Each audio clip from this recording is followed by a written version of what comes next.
Telangana Congress cabinet race లో మరో కీలక పరిణామం చోటు చేసుకుంది. మంత్రివర్గంలో తమకు కూడా చోటు కల్పించాలనే ఎజెండాతో పలువురు మాదిగ ఎమ్మెల్యేలు రహస్యంగా సమావేశమయ్యారు. సాధ్యమైనంత త్వరగా తెలంగాణ కేబినెట్ విస్తరణ అంశాన్ని ఓ కొలిక్కి తీసుకురావాలని భావిస్తోంది కాంగ్రెస్ పార్టీ. ఈ మేరకు ఢిల్లీ స్థాయిలో తీవ్రమైన కసరత్తు జరుగుతుంది.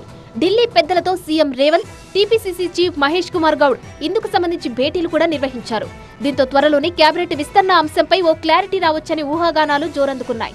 ఈ నేపథ్యంలో తెలంగాణ కాంగ్రెస్ లో మరో ఆసక్తికర పరిణామం చోటు చేసుకుంది.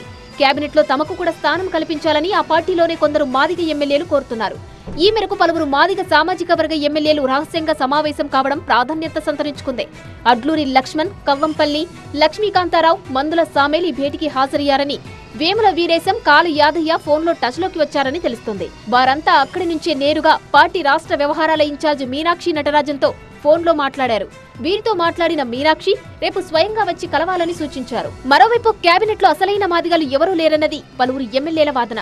దామోదర రాజనరసింహ మాదిగ ఉపకులానికి చెందిన వ్యక్తి అని ఎమ్మెల్యే మందుల సామేల్ ఇటీవల అన్నారు. ఆయనను కేబినెట్ లోకి ఎందుకు తీసుకున్నారని తాము ప్రశ్నించడం లేదని, కానీ నిజమైన మాదిగలకు కూడా మంత్రివర్గంలో చోటు కల్పించాలని కోరుతున్నారని తెలిపారు. అందుకోసమనే ఇలా మేము 5 మంది కాంగ్రెస్ పార్టీ తరఫున మాదిగలు గెలిస్తే మాకు తోడుగా కాలయాదయ కలిసి వచ్చాడు. అందుకోసమనే మేము రాజనరసింహ కిందకి ఇచ్చిన అడగమ్యం. తన సీనియర్ కాంగ్రెస్ నాయకుడు వాళ్ళ నాన్న కానించి కూడా కాంగ్రెస్ పార్టీని పట్టుకున్నారు. వాళ్ళు అధిష్టానంలో తనకు ప్రత్యేకమైన స్థానం ఉంది రాజనరసింహ గారికి. ఆ స్థానాన్ని తీసి మాకు ఇవ్వమని చెప్తలేము, తను మాకు కూడా ఇవ్వమంటారు. ప్రస్తుతం కేబినెట్ లో మాదిక వర్గం నుంచి దామోదర రాజనరసింహ ప్రాతినిధ్యం వహిస్తుండగా, మాల వర్గం నుంచి డిప్యూటీ సీఎంగా భట్టి విక్రమార్క ఉన్నారు.